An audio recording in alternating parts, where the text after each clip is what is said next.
একাত্তরে বাংলাদেশের নিরস্ত বাঙালির উপর গণহত্যা চালায় তৎকালীন পাকিস্তান সরকার। 9 মাস রক্তক্ষয়ী যুদ্ধের পর স্বাধীনতা লাভ করে বাংলাদেশ। তবে এত বড় গণহত্যার জন্য 53 বছরেও ক্ষমা চায়নি পাকিস্তান। ওয়ালটন আবারও মিলিনিয়ার অফারে ওয়ালটন ফ্রিজ কিনে আপনিও হয়ে যেতে পারেন মিলিয়নিয়ার।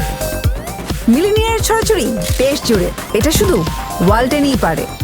এতে ঐতিহাসিকভাবে অমীমাংসিত থেকে গেছে পাকিস্তান বাংলাদেশের স্বাভাবিক সম্পর্ক, যা বিগত 15 বছরে আরও স্থবির হয়েছে। তবে এবার দুই দেশের দ্বিপাক্ষিক সম্পর্ক জোরদারে গুরুত্ব দিয়েছে ঢাকা ইসলামাবাদ।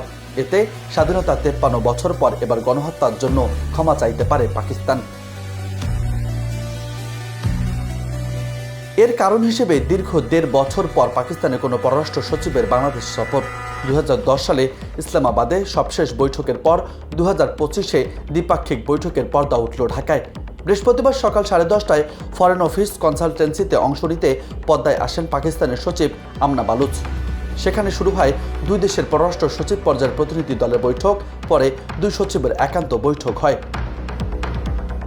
এরপর বৈঠকের বিস্তারিত তুলে ধরে ব্রিফিং করেন পররাষ্ট্র উপদেষ্টা জসিম-উদ্দিন। জানান, 1971 সালে গণহত্যার জন্য পাকিস্তানকে ক্ষমা চাওয়ার আহ্বান জানানো হয়েছে। এছাড়াও বাংলাদেশে আটকে পড়া প্রায় 3.25 লাখ পাকিস্তানিকে ফেরত নিতে তাগিদ দেওয়া হয়েছে। চাওয়া হয়েছে বিদেশি তহবিলের $200 মিলিয়ন অর্থ।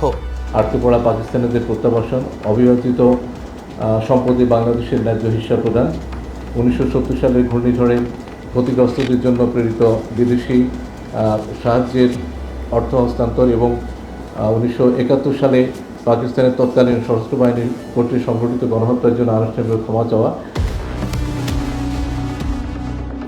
এদিকে মুক্তিযুদ্ধের আগেও পরে সব মিলে $4.32 বিলিয়ন ক্ষতিপূরণ চেয়েছে বাংলাদেশ। প্রথম বৈঠকে এসব বিষয়ে আলোচনার দরজা খুলেছে।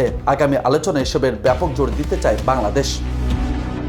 এদিকে বিশ্লেষকরা বলছেন, পাকিস্তান বাংলাদেশের এই বৈঠক দীর্ঘদিন পর বাণিজ্য নতুন পথ খুলতে পারে। একই সঙ্গে পাকিস্তান ক্ষমা চাইলে তা হবে দেশের স্বাধীনতার জন্য আরেক অর্জন। নিউজ ডেস্ক, বার্তা 24।